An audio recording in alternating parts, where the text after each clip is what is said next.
Sementara Menko Polhukam Mahfud MD mengatakan penahanan Panji Gumilang menunggu hasil pemeriksaan polisi. Menko Polhukam Mahfud MD akan segera berkoordinasi dengan kementerian terkait dan Gubernur Jawa Barat terkait keberlanjutan pendidikan santri Ponpes Al Zaitun. Sedangkan penahanan pimpinan Ponpes Al Zaitun merupakan kewenangan penyidik. Dan hal itu akan ditetapkan penyidik 1 kali 24 jam setelah pemeriksaan. Di laboratoriumnya, laboratorium forensiknya tentang ucapan-ucapan dia tuh asli apa diedit, kalau dipotong bagian mana yang dipotong kan ketahuan semua. Nah, dari situ kemudian dipanggil, tidak datang, kan tidak boleh dipaksa orang tidak datang sebelumnya. Baru datang kemarin langsung ditetapkan sebagai tersangka. Apakah belum ditahan? Sampai jam ini belum. Ya, karena kemarin itu diperiksa sebagai saksi. Dulu, sesudah saksi dia dinyatakan tersangka, maka dalam waktu 24 jam sejak dinyatakan tersangka dan diperiksa di sana, dalam waktu 1 kali 24 jam itu harus jelas apakah akan ditahan apa tidak. Untuk mengetahui jalannya pemeriksaan Panji Gumilang, kita sudah terhubung dengan jurnalis Kompas TV Tifal Solesa di Barreskrim Polri. Tifal, bagaimana jalannya pemeriksaan Panji Gumilang hari ini? Apakah ada kemungkinan penyidik akan menahan? Pemeriksaan untuk saat ini dijeda dulu terhadap Panji Gumilang yang statusnya sudah dinaikkan sebagai tersangka dalam dugaan kasus penodaan atau penistaan agama di Pondok Pesantren Al Zaitun Indramayu, Jawa Barat. Laporan ini kami terima atau kabar ini kami terima pertama kali dari Brigjen Juhandari Raharjo Puro selaku Direktur Tindak Pidana Umum Barreskrim Mabes Polri. Lewat pesan singkat kepada saya pagi ini, ia menyampaikan bahwa tadi malam sekitar pukul 01.00, pukul 1 dini hari, PG meminta pemeriksaan dihentikan dulu dan yang bersangkutan meminta dilanjut pemeriksaan di siang ini. Selanjutnya yang bersangkutan dititip di tahanan Barreskrim. Ada 2 kata kunci di sini. Pertama, nanti atau pada siang ini rencananya akan dilanjutkan pemeriksaan terhadap tersangka Panji kepada tim penyidik atau di hadapan penyidik dari Dirtipidum Barreskrim Mabes Polri. Dan yang kedua adalah posisinya saat ini Panji dititipkan di rutan Barreskrim.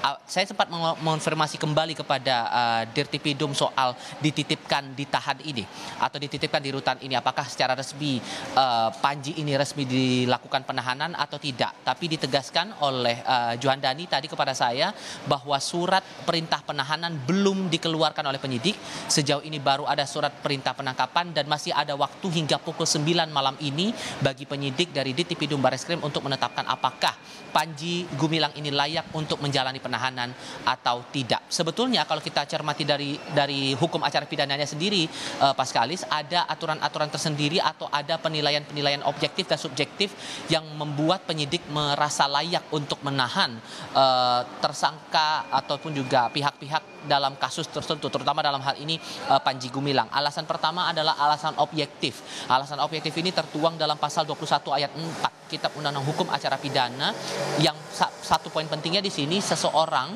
atau tersangka itu layak untuk dijalani penahanan apabila ada ancaman pidana setidak-tidaknya 5 tahun kurungan penjara. Tapi ada alasan subjektif pula yang bisa didapatkan begitu atau yang didapatkan oleh penyidik untuk menilai layak atau tidaknya seorang tersangka ini untuk menjalani penahanan. Ada mungkin dari pendapat ataupun juga pandangan penyidik bahwa ia bisa saja melarikan diri atau menghilangkan bukti dan lain sebagainya. Tapi sejauh ini yang kami pahami belum ada keterangan resmi dari otoritas kepolisian Panji ini ditetapkan untuk ditahan atau tidak. Tapi yang kita juga perlu pahami di sini bahwa jerat pidana yang dialamatkan kepada Panji Gumilang dalam kasus dugaan penodaan agama ini terbilang cukup memenuhi sebetulnya secara aspek objektif ya begitu. Tadi malam kalau kita cermati lagi dari keterangan pers yang disampaikan oleh Dirtipidum Barreskrim Mabes Polri, jerat pidana yang dialamatkan kepada Panji ini ada setidaknya tiga aturan begitu, yakni di pasal 14 Undang-Undang Nomor 1 Tahun 1946 dengan ancaman pidana maksimal 10 tahun kurungan penjara.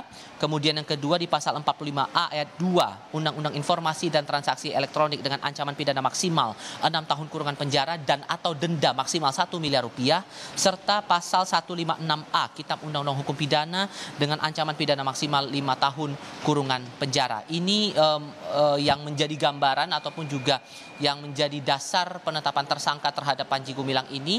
Dari keterangan polisi juga disebutkan penetapan ini sesuai dengan hasil gelar perkara yang dilakukan oleh jajaran dari Barreskrim Mabes Polri begitu, bersama dengan otoritas-otoritas lainnya di bidang yang sama di Mabes Polri, dengan merujuk lagi dari 3 bukti ditambah 1 surat yang menjadi barang bukti dalam kasus ini. Diperkuat lagi dengan keterangan dari 40 saksi ditambah dengan 17 ahli dari beragam bidang, mulai dari ahli hukum pidana, ahli sosiologi, dan juga ahli agama. Bagaimana perkembangan berikutnya ini yang menarik untuk dicermati. Setidak-tidaknya yang kami pahami siang ini, walaupun tidak disebutkan spesifik jamnya begitu atau pukul berapa, dari pihak Barreskrim Mabes Polri, pihak ataupun juga Panji Gumilang selaku tersangka dalam kasus penodaan agama akan kembali diperiksa atau dilanjutkan pemeriksaannya di hadapan penyidik. Paskalis.